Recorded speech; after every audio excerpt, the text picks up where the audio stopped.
Buckle up. This is nerve-wracking.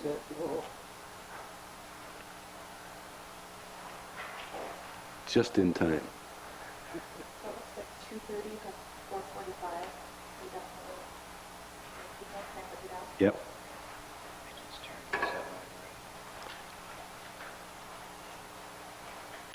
It's 7 o'clock, time for our regularly scheduled city council meeting. Mike, would you call the roll, please?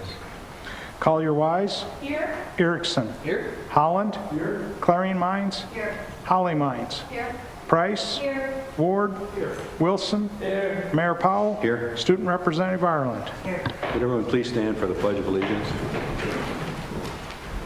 I pledge allegiance to the flag of the United States of America and to the republic for which it stands, one nation, under God, indivisible, with liberty and justice for all. Thank you. Next item is minutes from May 2nd special meeting and May 2nd regular meeting, and then on May 4th special meeting. Motion and a second to approve the minutes from all three. All in favor signify by saying aye. Aye. Opposed, no. Motion carries. Adoption of the agenda. Mike or John, any changes or additions, corrections? Okay. A motion and a second to approve the agenda as printed. All in favor signify by saying aye. Aye. Opposed, no. Motion carries. Visitors to be heard. Under visitors to be heard, addressing the council, persons addressing the council shall use the microphone at the podium. Please raise your hand to be recognized, go to the podium and state your name and address. For items that are not on the agenda, members of the public may speak under visitors to be heard on any topic not on the agenda. Remarks are limited to 5 minutes and no decision will be made at this time. For regular agenda items, public testimony will be taken at the beginning of each agenda item after the subject has been announced by the mayor and explained by staff. Any citizen who wishes may speak one time for 5 minutes on each agenda item. Public testimony will then be closed and the topic will be given to the governing body for possible action. At this point, only city council members and staff may discuss the current agenda item unless a council member moves to allow another person to speak and there's unanimous consent from the council. Questions from council members, however, may be directed to staff or a member of the public through the presiding officer at any time. At this point, is there anyone in the audience that wishes to speak? Well, I'm sorry, let's do, yeah, that's right. Is there anyone in the audience that wishes to speak on any topic that's not on the agenda? Please. You want to come forward? Okay.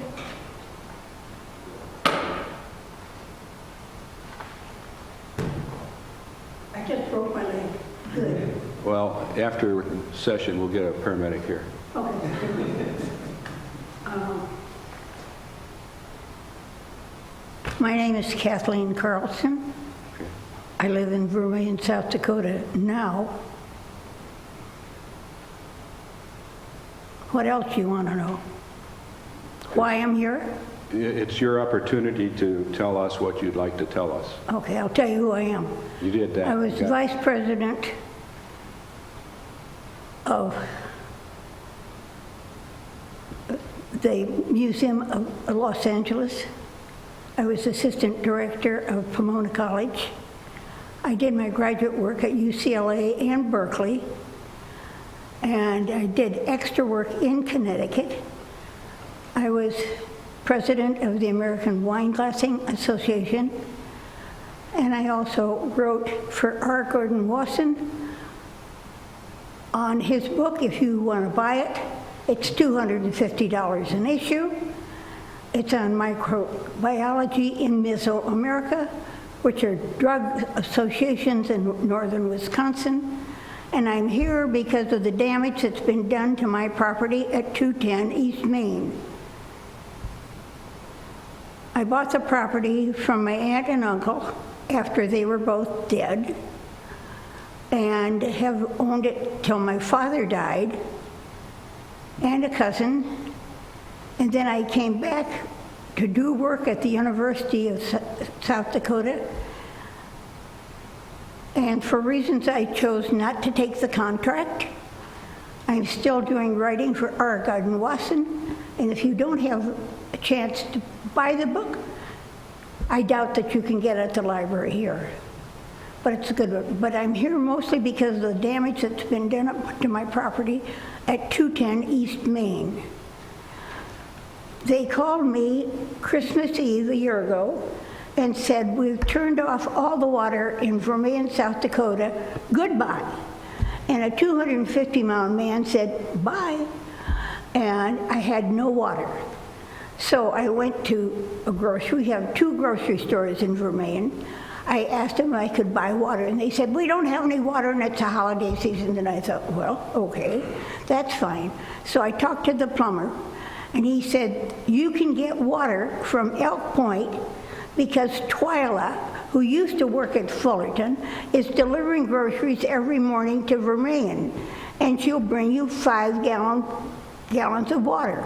So I had 15 of those when I finally took them back, so I could have water in my house. I happen to have toilets that need water. The city did nothing about it, and the plumber sent me a fee of $6% interest because I wouldn't pay the plumbing bill because the problem had not been solved. And so the problem is their problem, and if you can solve it, great. If not, I've got 2 lawyers, and I'll be happy to turn it over to them because I'm old, tired, and broke. Got the point? I think loud and clear. Do you? I think I understand what you said. Okay. I had the vague feeling you did. So I think you have to do what you have to do. Yeah.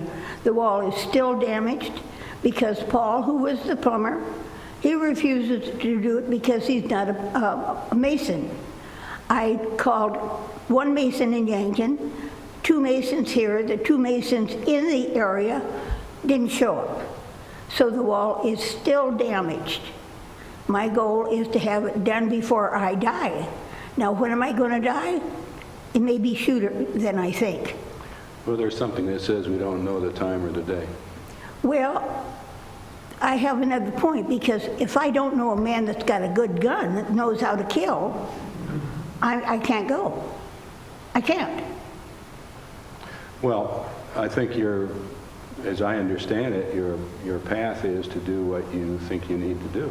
I'd like to have the wall repaired.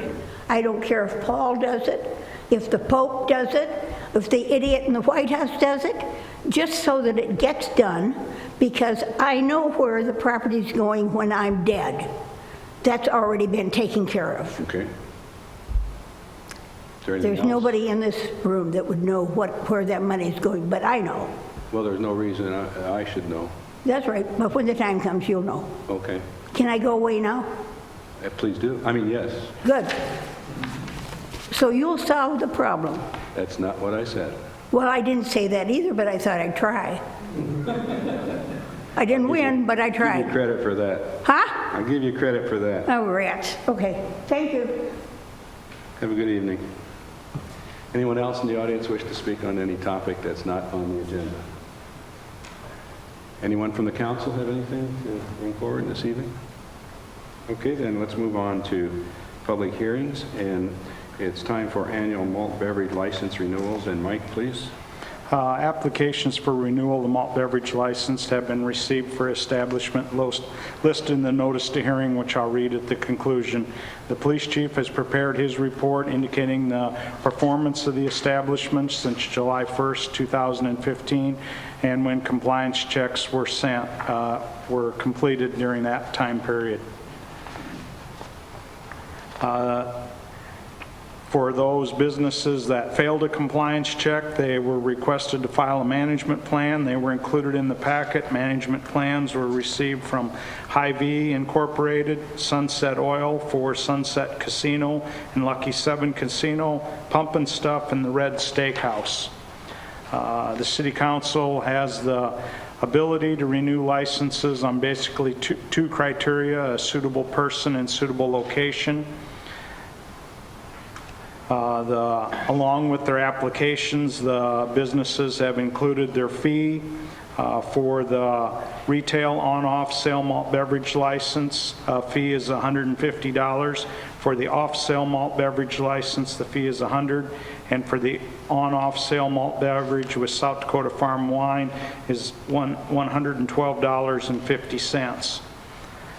The businesses that have submitted applications for retail on-off sale malt beverage licenses are Bunyan's LLC for Bunyan's Video Lottery Room, Cafe Brûlée Inc. for Cafe Brûlée, Charcoal Lounge Incorporated for Charcoal Lounge, Coyote Convenience Incorporated for Coyote Convenience, Blue Incorporated for Little Italy's, Mexico Viejo Incorporated for Mexico Viejo Mexican Restaurant, NPC International Incorporated for Pizza Hut, Sunset Oil Incorporated for Lucky 7 Casino, Sunset Oil Incorporated for Sunset Casino, Pump and Stuff of Vermillion Incorporated for Pump and Stuff Video Lottery Room Number 1, Pump and Stuff of Vermillion Incorporated for Pump and Stuff Video Lottery Room Number 2, Red Steakhouse Incorporated for Red Steakhouse, Prairie River Incorporated for Our Pizza, Silk Road Cafe Incorporated for Silk Road Cafe, Om Cherie LLC for Speedy Mart, and the City of Vermillion for the Bluffs Golf Course, City of Vermillion for the Municipal Liquor Store, David W. Robbie for West Side Inn, Valiant Vineyard Incorporated for Valiant Vineyard, Dwight Iverson for Cherry Pit Stop Video Lottery, Varsity Pub LLC for the Varsity, Gu Wei Xing for Asian Buffet. The reissuance of package off-sale malt beverage license is Dwight Iverson for the Cherry Pit Stop, J. Amby 7 LLC for Freedom Value Center, Hy-Vee Food Stores Incorporated for Hy-Vee, Pump and Stuff of Vermillion Incorporated for Pump and Stuff, Walmart Stores Incorporated for Walmart Supercenter, and the reissuance of the package off-sale malt beverage with South Dakota Farm Wine, Casey's Retail Company Incorporated for Casey's General Store. The information's included in the packet for the license renewal. If a motion's made to deny a license, they would need to state the reason for not renewing a license. Yeah, Mike, may I ask you a question on Casey's? They can sell off-sale both malt beverage and wine, or? The wines they can sell would be considered South Dakota Farm wines. They're the ones that are made here in South Dakota. I know that list is up to 8 or 10 wines that are now. And then they can sell malt beverage then to go? They can sell malt beverage to go and the South Dakota Farm wines also to go. So with that list that you've given us, which ones are able to sell beer off to go? Is that just the two? All of them. To go? Yes. The first one's the retail on-off sale would be, they could sell it in the establishment to be consumed, or they could sell it in sealed containers to go. Okay. The packaged off sale would be just those that could sell the sealed containers to go, cans or bottles or whatever. And the off-sale malt beverage with South Dakota Farm Wine would be the packaged malt beverage and also off-sale South Dakota Farm Wine. Do you have access to, with you, on how many people have dropped the ability to sell off to go? Do you have any idea? Yes. Earlier in the year, we've had Old Lumber Company and Leo's Lounge. They dropped their licenses earlier in the year, returned them to the state to have them canceled. We've had Bunyan's LLC for their malt beverage license. They are not renewing theirs. Main Street Pub Incorporated, Maya Jane's Incorporated, BB Street 2 for Carrie's. They are not renewing their malt beverage licenses at this time. Okay, thank you. This is a public hearing. Is there anyone in the audience that wishes to comment on any of this? Seeing none, I'll turn to the council for deliberation. Council members, Howard, please. Question, those that have, in order to collect the 5% malt beverage tax that we enacted to help pay for the pool, you have to have the off-sale license, is that correct? No, it can be the on, off sale, or off sale, or the They have off. to have an off-sale license. Uh-huh. And so with, what is it, 5, 6 that have dropped out, what kind of impact is that making on our swimming pool payment based upon the $122,000 that we were planning on getting? What kind of an impact is that going to have based upon the information we have at this point? For information I have at this time, it amounts to about 9% of the revenue generated would be from them licenses that are either stopped or are not renewing. So those 6 that have decided not to do that are basically going against the vote that we had, a referendum vote that was called for by them, of which 63% of the people said that they voted, said that they wanted to pay that tax, but they are electing not to. So it will put our budget in a little bit of a crunch, and we'll have to take money from other areas in the budget to cover that payment. And I think that that's not very good, but that's what we have to do. Other comments from the council? Questions or comments? I would move approval of the entirety. I would move approval of the entirety of the on-off sale malt beverage package, off-sale malt beverage, and malt beverage with South Dakota Farm wine licenses. We have a motion and a second. Any further discussion? Rich? Just a question to the police officer, if I could, on the reports that we have here. One of them had several visitations of the police officer, which I think is fine. They called and they're asking for action to be taken. If it were something that was caused by the particular establishment, would you note that in the report? Would it have been noted in the report? Do you understand the question? I believe so. If I had an establishment that refused to cooperate with police and routinely caused problems, I would note that in a report, probably in a separate memo. These reports are difficult to interpret because you could just have a successful business, but most of these establishments, a lot of these calls are done by, we're actually called to events at the establishment. Mm-hmm. And when we self-initiate, we almost universally get cooperation with our efforts. So, I mean, alcohol by its nature tends to be the reason I have had a job for 30 years. So, no, I was just trying to understand because yeah. one of them. I mean, it seems like more, and it just changes. It sometimes changes as to who, and you know, if I saw a pattern of routine failures and stuff, we usually go talk to them and we figure out how can we get them back on outside of the management plan, just because, you know, but they all cooperate. I've been in places where they don't cooperate, and you know, very different memos get submitted then. So, Okay. Thank you. Other comments by the council? Questions? Ready to vote? All in favor signify by saying aye. Aye. Opposed, no? Motion carries. Thank you.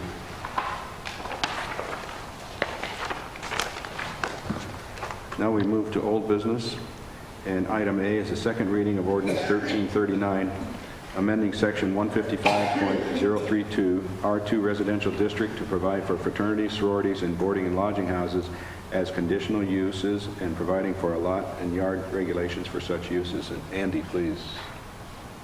Thank you. Well, this amendment, ordinance 1339, is the first of a few amendments that staff have looked at to amend our zoning code. And this one in particular deals mostly with fraternities and sororities. The council's heard about these on past occasions at education sessions, but for those that might be listening, I will give a bit of a recap here. We had an issue come up with a sorority that wanted to rebuild here in Vermillion, and it came to our attention that it was not in compliance with zoning code as far as the area and lot size and some of those things and parking. So really, we looked at this and we decided to move fraternities and sororities to a conditional use category, which will allow the planning commission a little more oversight. So that's really all this amendment does, in particular, is move them from a permitted use to a conditional use. And then the subsequent amendments that you'll see after this add a little bit more to that, but I'd be happy to answer any questions. Is there anyone in the audience that wishes to comment on this issue? Seeing none, council. Motion second to approve the second reading of ordinance 1339, amending section 155.1032. All in favor, signify by saying aye. Sorry. Turned off. I just said, Don, would you please set the equipment for roll call vote?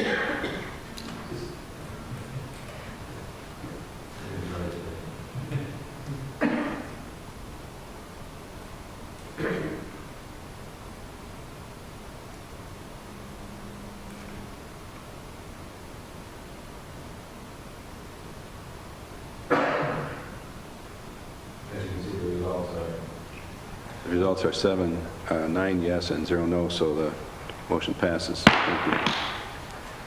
Okay, 7B is the second reading of ordinance 1340, amending section 155.072 off-street parking to modify language pertaining to fraternities and sororities, remove the exemptions to parking in the front and side yards, and modifying language pertaining to parking allowances in all districts. And again, Andy, please. Thank you. Hopefully my mic stays on this time. Well, as I had mentioned before, this amendment really has to do more so with parking. Fraternities and sororities, it's a real challenge for them based on their house sizes to have parking on site because they are a little bit different than most uses in town. We're a little bit unique in Vermillion, and we are a university community, so we do have these uses. Certainly we don't want to see them move to other parts of town. We want to keep them where they are, closer to campus and more of the central area of town. So this amendment will help them allow fraternities and sororities to have parking off-site, and that will be determined by the Planning Commission, again, through that conditional use process. It'll allow staff better to help them make arrangements for that parking. The other part of this amendment, as the council's already heard, is to modify where we can allow parking for multifamily housing in particular. This moves it more so from the front of the property to the rear. There is still some limited parking up front, but again, your required front yard parking will not be permitted there for much of your multifamily housing, but it will be permitted in the rear part of that parcel. So again, this applies to new construction. What exists today is going to continue to exist as a non-standard use, so there's no issues with that, but this will apply to new construction going forward. And this will help with a number of things. We've had some concerns from neighborhoods, and of course we all know drainage can be an issue here in town, and this will help both those things. So with that, I'd be happy to answer any questions, and staff would recommend approval. Okay, again, it's a public hearing. Does anyone have any issues with this? Council? Motion and a second to approve the second reading of ordinance 1340, amending section 155.072. Don, would you please set for the roll call vote?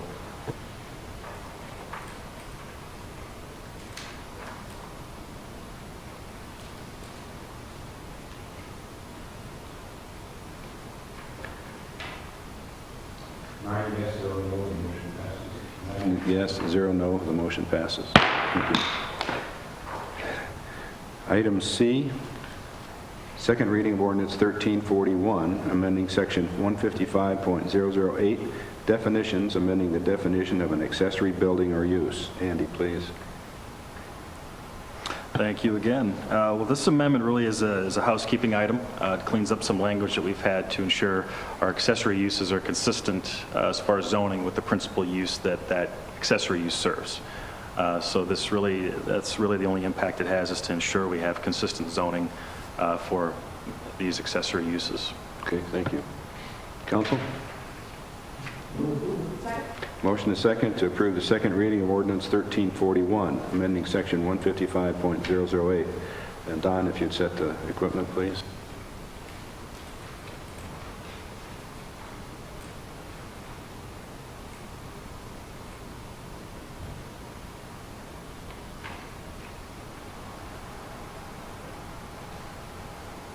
Again, it's 9 yes and 0 no, so the motion passes.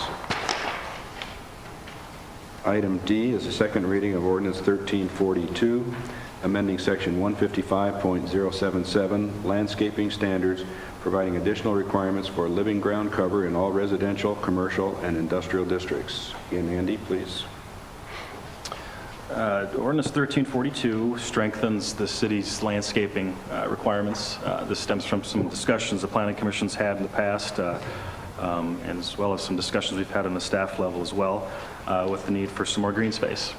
So probably the biggest impact this is going to have is it will require a tree on lots, residential lots. Previously, it was only required for industrial and commercial property, but this will extend that to residential as well. This goes hand in hand with the city's other tree program and our tree manual, so there will be no conflict there. And then it also does beef up some of the landscaping requirements in the rest of the yard and also in the rear yard too, with also exceptions for parking in the rear yard and some of those things that I've already gone over in some previous amendments. So with that, we haven't had any other issues or questions since the first reading, so we'd recommend adoption. May I just verify that, as with other zoning amendments, the new requirements will apply to future developments? That is correct. Council? Move approval. Motion is second to approve the second reading of ordinance 1342, amending section 155.077. Don, if you'll set the equipment, please.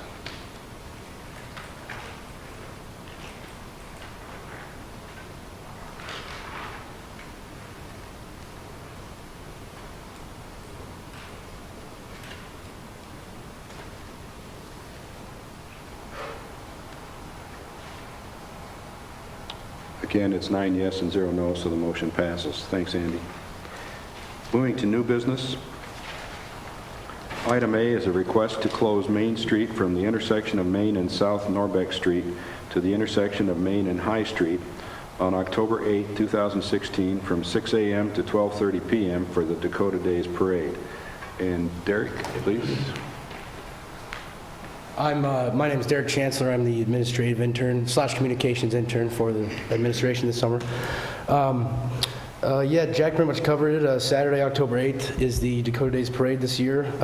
Dakota Days Committee has requested that Main Street from South Norbeck to High Street be blocked off from 7 a.m. to the parade's conclusion. The parade would begin at 9 a.m. this year at the intersection of Prentice Street and East Main. The Sustainability Club at USD has committed to cleaning up the street after the parade, and the Police, Fire, and EMS department has been notified of the street closings. Overtime wages for the police department to monitor the parade route and street department to set up and remove barricades were included in preparing the 2016 budget. Administration recommends that this council approve the street closings, and go Yotes. Any comments or questions from the audience? Turn it to the council. Motion is second to approve the street closure request for Dakota Days Parade. Were you a quarterback? All in favor, signify by saying aye. Opposed, no. Motion carries. Thanks, Derek. Item B, a request to apply for COPS grant application to cover the partial cost of a police officer. And Chief Matt, would you please?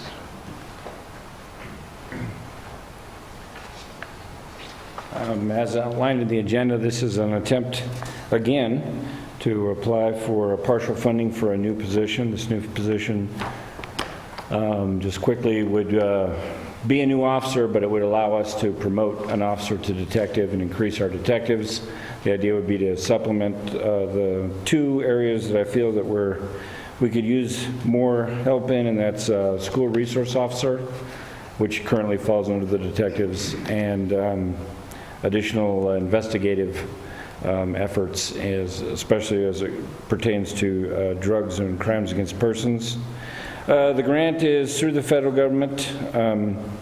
It has partial funding for 3 years with the city providing the 4th year. The funding, based on 2015 numbers, because we don't have any numbers going forward of salaries, but the funding would be 75% for the first year. The federal government would provide. Second and third year, the grant would be 65%, and 60% the federal government would provide, with the city making up the rest of the base salary and benefits for the employee. We've applied twice before, in 13 and 15, and not gotten the grant. We did apply in 2009, and that grant was used to fill the current 19th position that was funded in 2009, which was the last time we funded an extra position. Anyone in the audience have any questions for our chief? Seeing none, turn to the council for deliberation. Questions? Okay. A motion and a second to approve the grant application request for a community-oriented policing services grant for the Vermillion Police Department. Any further discussion, comments, or questions? So this is just the approval to apply. Part of the grant is we have to have our legislative support before we can move forward. Before you can move forward. And we actually have to have that in phase 2. We submitted phase 1 today, so we should get notification. The phases are pretty automatic until they decide whether they're giving you money or not. Okay. So we need that approval to really go forward with the phases. So Thank you. Any other comments or questions from the council? All in favor signify by saying aye. Aye. Opposed, no. Motion carries. Thanks, Chief. Item C, Planning Commissioner member appointment. As I've done in the past, I've asked the council to make their recommendations, and I appreciate that we've had 3 people make application for this, and so the council has voted, and I'm happy to announce that Jim Wilson is probably here because of this. No. But anyway, Jim, we've elected you to serve on the Planning Commission. So, and again, thanks to those who applied. Oh, I'm sorry. Yeah, would somebody approve that? Second. Motion and a second to approve the appointment of Jim Wilson to the position. All in favor signify by saying aye. Aye. Opposed, no. Motion carries. Item D, a request from Plain Talk to accept proposed settlement for legal notice overcharges. And John, please. Thank you. This item goes back about a year. Last summer, the city received a request from the Equalizer to serve, or to be considered to serve as a legal notice newspaper for the community. And following that, we did send a request for proposals to both the Equalizer and to the Vermillion Plain Talk, asking them to respond to a series of questions. They responded with the written documents and presented to the City Council, and then a question arose to help understand the billing. And it's sort of a unique situation. While it's regulated by the state, it's almost in a language that not everybody can understand. They reference PICAs, and basically there's about 3 things that can vary: column width, the type size, and then the number of lines. And so we did an analysis of the June 30th special election notice, because the same item was published in both the Plain Talk and the Equalizer. And we found a difference from our understanding of what it was, of what the actual cost should be. And then we contacted both papers and identified what that error was, and received, one was a $7 credit, the other one was around $30, I believe, without looking up. So that was kind of what set this in motion. And then we did an analysis or started to look at some of our other publications. And we found that the Plain Talk's column width changed from the 11 pica size to 9.5 in June of 2013, but the billing system wasn't updated. And so then in August of 2015, we received a letter from Gary Wood with the Plain Talk Yankton Media that basically offered a 13.76% credit for the size change as well as a 10% discount.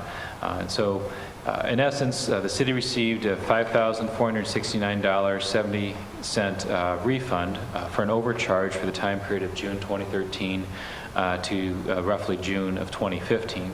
And that balance was split partially in a credit for the bill that we had at that time, and then the balance was paid via a check. And the council then, in August of last year, designated the Equalizer as the official newspaper. And we had some correspondence back and forth with Mr. Wood, in that we found that there were still errors that predated the June of 2013 time period. And so we did have a letter that asked to look into those roughly 2010 through 2015 and evaluate those and find out exactly what the overcharges totaled to be.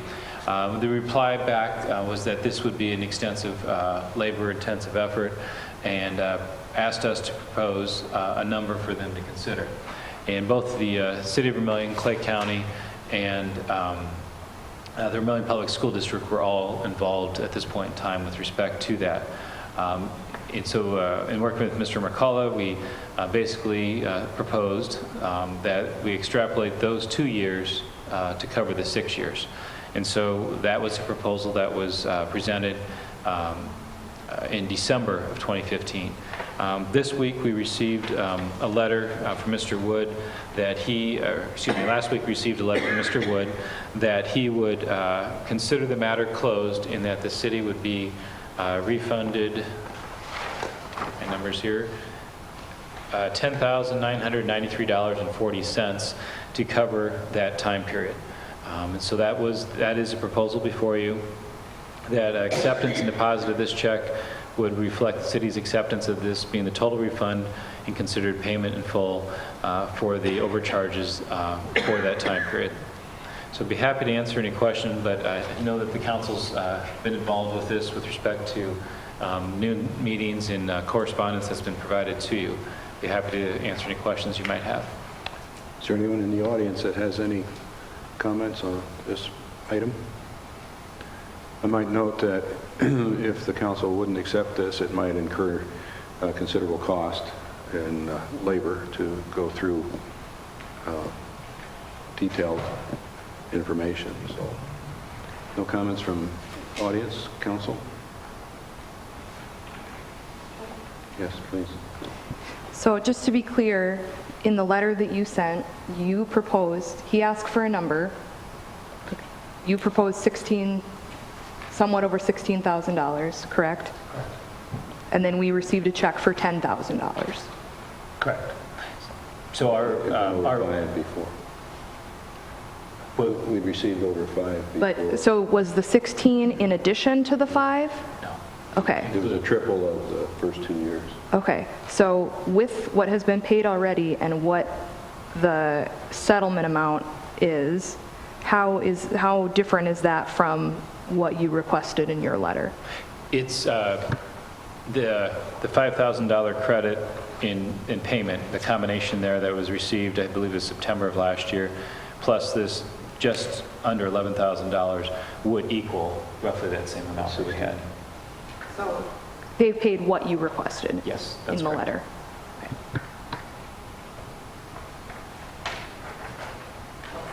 Anybody going to say anything?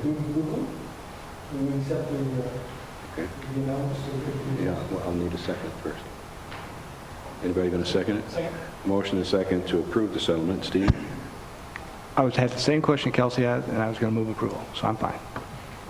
Any other comments or questions from the council? All in favor signify by saying aye. Aye. Opposed, no. Motion carries. Thank you. And put that toward the pool fund. Item E, a designation of a legal newspaper. Mike, please. State statute requires the city to designate an official newspaper for publishing of our minutes and any legal notice As was stated earlier at the August 17th City Council meeting, the City Council designated the Equalizer as the official newspaper effective September 1st, 2015. In a letter that was sent to the city manager on May 4th, Scott Munger, the publisher of the Equalizer, notified the city that May 28th, 2016 would be the last publication of the Equalizer. So the city will now need to designate an official newspaper effective for after May 28th. The Vermillion Plain Talk is the only local newspaper that would meet the state statute requirements to be designated as an official newspaper. The City Council would recommend, or the administration would recommend a motion to designate the Vermillion Plain Talk as the official newspaper effective for after the May 28th, 2016. Thank you, Mike. Council?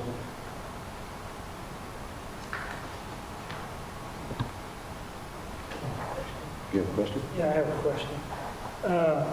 I just wanted to know if we feel comfortable going into the future to understand the billing a little bit better so that we don't get back into the same predicament again. Mike, do you understand the billing a little bit better so you know when we get the bills that we're within the ballpark? We will review the bills and question those if we don't understand how they're calculated.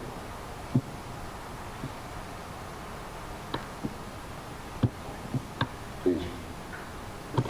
From my understanding, we don't really have a choice in this, that we have to have a newspaper.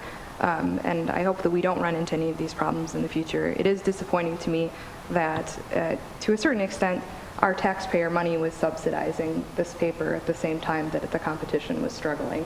And so that is something that I have a lot of difficulty with. And I hope that it's not an issue in the future, because obviously that is taxpayer money, and it's not meant to be used to subsidize one business over another. Still waiting for the magic word. Second. Motion and a second to approve the designation of the legal newspaper. All in favor signify by saying aye. Aye. Opposed, no. Motion carries. Thank you.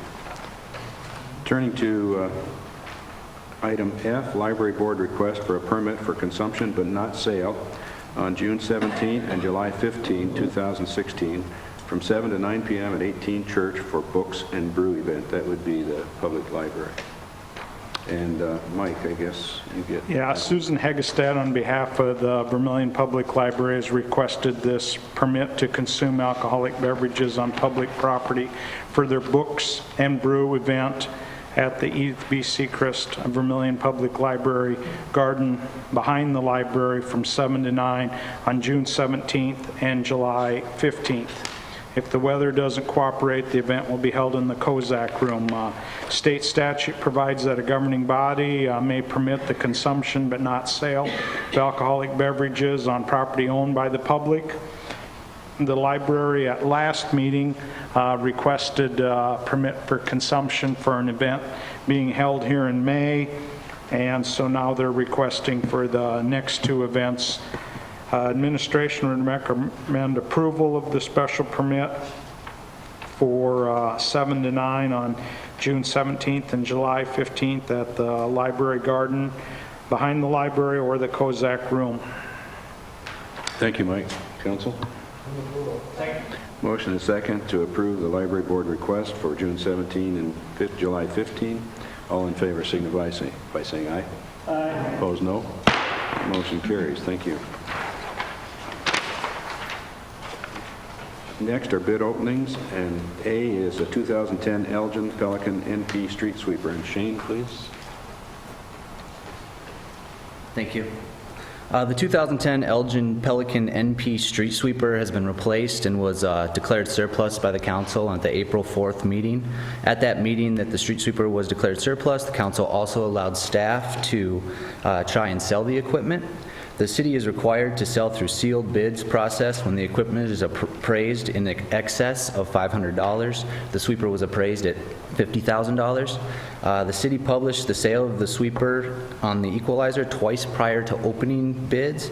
In addition, the city also sent bid information to one prospective bidder. The city received one bid for the piece of equipment. This bid was opened at May 5th. The bid was from Sanitation Products Incorporated for the amount of $49,900. The proceeds from the sale would go to the Equipment Replacement Fund. Administration recommends selling the 2010 Elgin Pelican NP Street Sweeper to Sanitation Products Incorporated for the amount of $49,900. Thank you, Shane. Council? Motion to second to approve the sale of the 2010 Elgin Pelican NP Street Sweeper. All in favor signify by saying aye. Aye. Opposed, no. Motion carries. Item B, 2016 chip seal project. And again, Shane, please. Thank you. Chip sealing is a cost-effective way to extend the life of the asphalt. In between the overlays, the process consists of putting polymerized asphalt oil down, and then they cover it with quartzite chips. The oil seals in all the cracks and voids, and the quartzite chips help to reduce the sun's effect on the surface.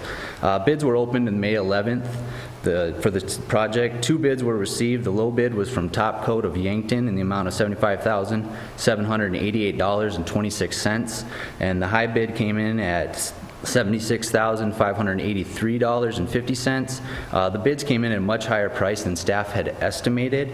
Administration recommends tabling this bid until the June 6th meeting to provide us time to figure out why the price is raised so much.